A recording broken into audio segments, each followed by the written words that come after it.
Alright, I'm back to finish off the top 10, my top favorite episodes. Number 10 is The Return of the Bionic Woman. This is when, of course, Steve and Jamie, you find out for the first time she died. And basically, Steve is on a mission, he's damaged, and he's sent to this place, and he keeps seeing Jamie. And at that point, you find out Jamie's still alive. And, Steve's going through all these motions because that was his fiance. And he finally ends up seeing Jamie, and she doesn't remember him. She has amnesia from going to cryogenics. That's how they were able to save her. Well, at the end of the episode, they go on a mission. He takes her back to Ojai, California, where they all grew up. And basically, her memory keeps getting worse, and he feels like he's doing her damage. They went on a mission, and he feels like he almost got her killed. So basically, Steve makes the hardest decision anybody has to make. When you love somebody, you have to let them go. He feels that he's causing Jamie the most harm, so he decides he has to let her go. She goes to Colorado to Rudy Wells' plan up there. And of course, this would go into the spin-off, The Bionic Woman, which I'll talk about sometime later. So that was the episode. He had to let her go. He says goodbye to her, and that's the end of that episode. It's a sad episode, but not nearly as sad as number 9. Number 9 is The Bionic Woman. This episode, Steve's going back home to Ojai. And in Ojai, he buys this house, and he's fixing it up. Of course, it doesn't take him long. It's like Superman, it really doesn't take him that long to fix it up since he's bionic. And in that time, he sees his mother and his stepfather, Helen and Jim. Well, he sees his old love from when he was growing up. He sees Jamie. And I love how they did. He gets jealous. He sees her with another guy, and he gets jealous. He does all kinds of weird shit with his bionics. And, Jamie was dating another guy, but they ended up breaking up. And they finally get together. And they end up going skydiving. And Jamie has an accident, which her ear is punctured. She lost both of her legs, and she lost her right arm, just like Steve, pretty much. And Steve begs to Oscar, because she was a tennis pro, she can get into places he can't. And he basically says, okay, we'll do it. And through this whole episode, her, they're doing all the bionics. He's teaching her how to, form, and she basically says, I still love, he tells her, look at this eye. This eye isn't real. And she goes, I still love you no matter what. So he's teaching her the ropes of being bionic, so she doesn't have, to go through that awkward stage. And basically, her body's rejecting her bionics. And Jamie really doesn't tell anybody. So she, goes in and gets, fixed, and she ends up having this memory. Her mind's just going, and she runs out into the rain, and Steve runs after her, and he grabs her, puts her back in, and gets her back. And the thing that's actually interesting about the rain scene is Incredible Hulk did the same thing in their season 2, much like this episode was a season 2 episode, where David is chasing after his wife, her brain is going in the rain. It's pretty much the same exact scene. I just had to mention that. This show did it first. And they get her into surgery, and she dies right there. And Steve, at the end of it, is thinking about her, and he's on his, property, looking at his horses, with the song Sweet Jamie. By Lee Majors comes on. And that makes number 9, because it was just such an influential TV show. It got her own spin-off. And the funny thing is, before I get done with this one, it got so much shit from the networks that they had to bring her back in that last episode because people loved Jamie so much. So that's one of the reasons she was the people's choice to come into her own show. So yeah, I'm moving on. Number 8, the $7 Million Man. Now this has Marty Markham, and Steve Austin is seeing the nurse he dated, which was in the TV pilot. He says, of course, it didn't work out. And he keeps seeing this guy. He's run after him, and they're not telling him nothing. And basically what happened when there's this race car driver named Barney Miller, which it changed in season 3 called, the episode of The Bionic Criminal, it changed into Barney Miller, which I assume has something to do with the TV series Barney Miller, which I already reviewed. And you find out that the reason why he's $7 million, he lost both of his arms and legs in a car racing accident.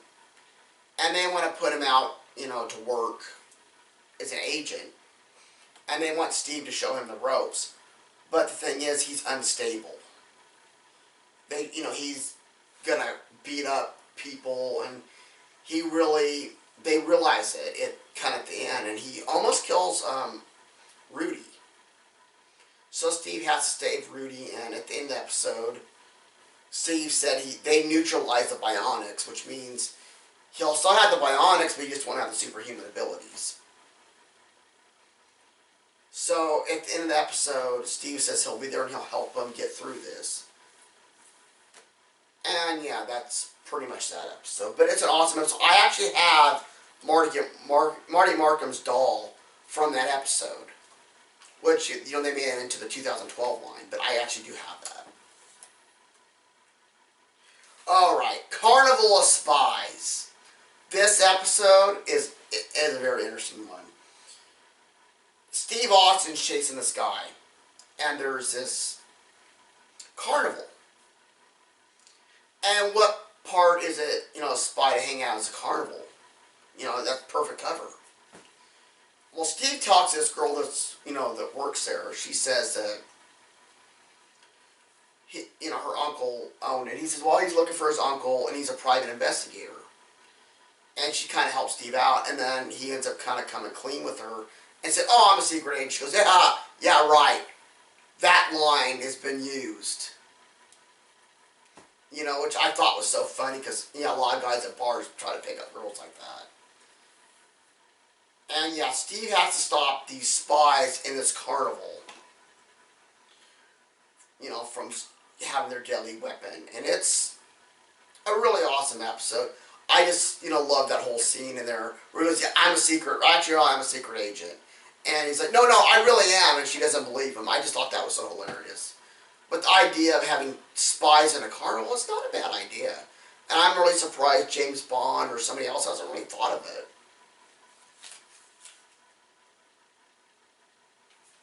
On to next. Number 6, Death Probe. This was a 2-parter, and this is about this probe the Russians have to send it to the Venus. And they're sending it into space, but it basically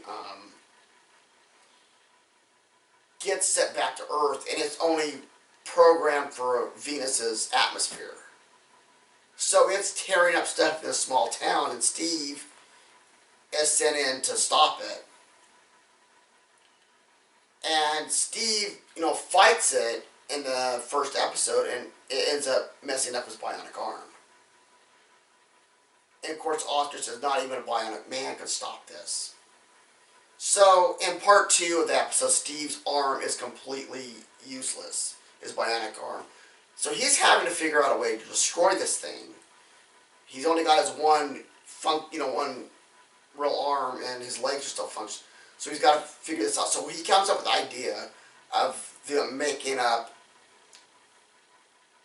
up a bunch of holes and putting acid into it, and him trapping it into the acid, which will completely destroy the Death Probe.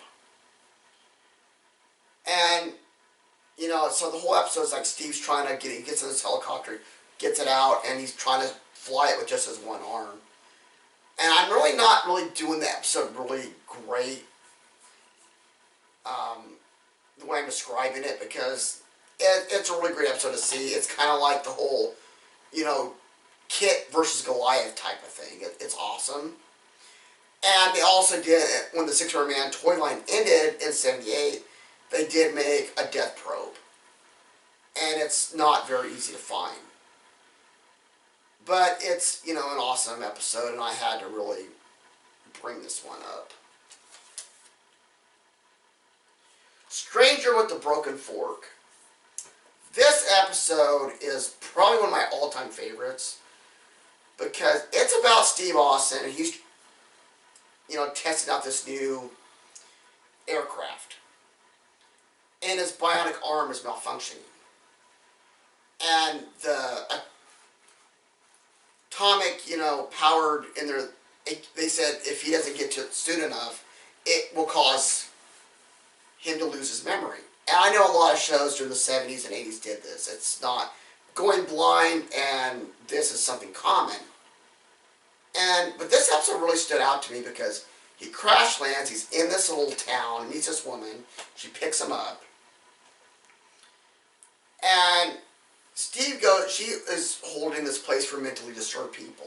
They don't talk, and the people in town don't want them because they're mentally disturbed. And this whole episode basically is like, okay, we got to get to Steve before, because he could die from this. So it ends up Oscar Rudy, they find him. And of course, we all know that they repair the atomic power in his bionic arm. But in this episode, Steve, once he gets his memory back, he begs and pleads with the town people to accept these people. They need help. And that's kind of the reason why I really like this episode, because, it's just because something's a little different doesn't mean, they're useless or that you can't be friends with them. That's one reason why I like this episode. And that's why it makes the list. Number 4, Secret of Bigfoot. Of course, you knew this had to make it on the list. This one had Andre the Giant, Stephanie Powers, which of Heart to Heart fame. It's a 2-parter, and Lindsay Wagner has a small part in it as Jamie Summers. Basically, Steve's out, and they're out there, the OSI's out testing this new device. And there's this guy that's a Native American, and he says he's telling stories of Bigfoot. Been around for 2,000 years. And of course, nobody believes it. But people have gone missing, and there's been sightings of Bigfoot. Steve ends up going out there, and he actually comes across Bigfoot. And he asks him, "Are you a man?" And of course, they fight. And the thing that is just so cool about this episode, Steve Austin pulls off his arm. And they have a chase, and the episode kind of goes where they knock him out. And you find out that there have been aliens living there. And they don't want to draw attention to themselves. They don't. So they send Bigfoot out because he's like a pet. He's a cyborg pet. And interesting enough, they did make a doll of him in the last line of the 600 Man doll. And in this episode, Stephanie Powers is an alien. She repairs him. Basically saying she repairs, Bigfoot so well, Steve cannot pull his arm off again. And ends up, there's going to be this whole power thing, and, Steve said, "I got to help my people," and the aliens could die. So he goes back and saves his people from an earthquake and the aliens. And at the end of the episode, they erase Steve Austin's memory. Which, of course, I didn't put the Return of Bigfoot because it's a crossover, so I didn't really want to do the crossover. It's a Bionic Woman crossovers. But I really love this episode. I'm probably not doing any justice. It's an awesome episode. It's probably one of the most well-remembered episodes. And actually, in my living room, I have an actual picture of Steve Austin and Bigfoot from that episode. So I had to mention that. Number 3, Straight On Till Morning. This episode I really love because it had Meg Foster in it, and if any of you don't know who Meg Foster is, check out They Live or Master of the Universe. She's a really great actress. But she plays an alien, and she's with her family, and they crash land. And they're peaceful aliens. They don't want to hurt nobody, but they have like a radiation poisoning. So they've touched people and they've died. And I'm really forgetting to the first part. Steve Austin goes out. He's working at NASA.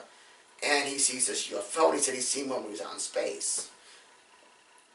And so he goes to town to see where this is at. And Steve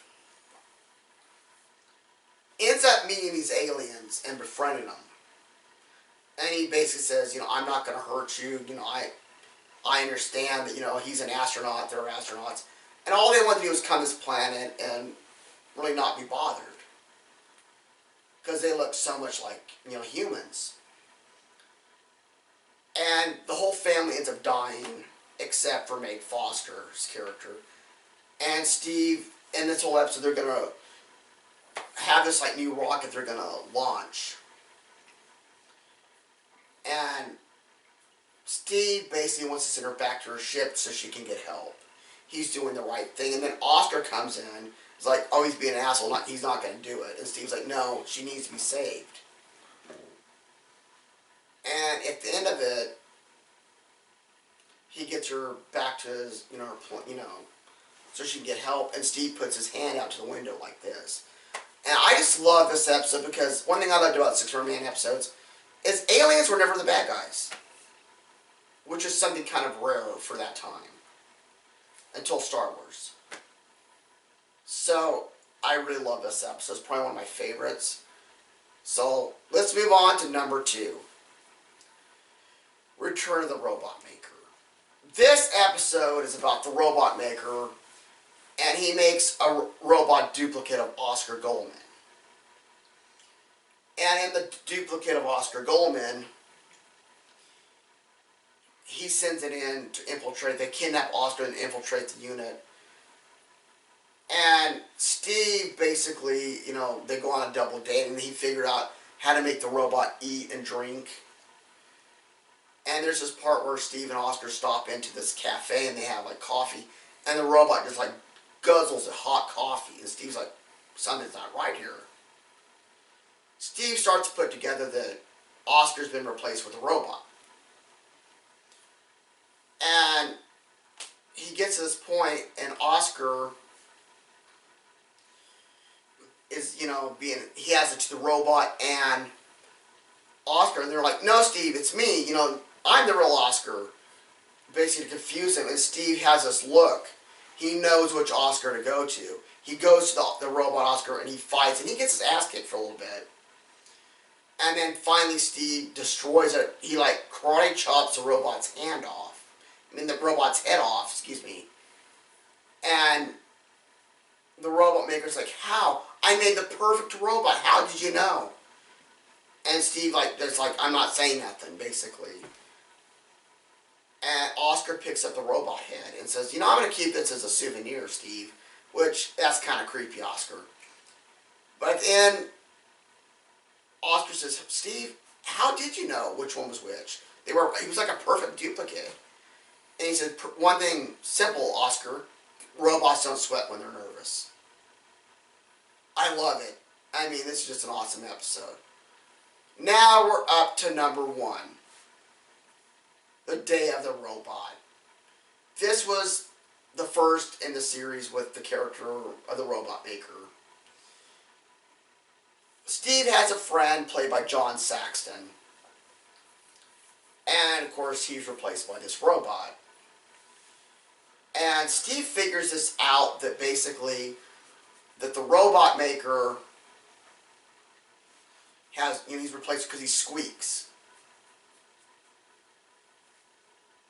And there's this whole plot where, you know, Steve fights him.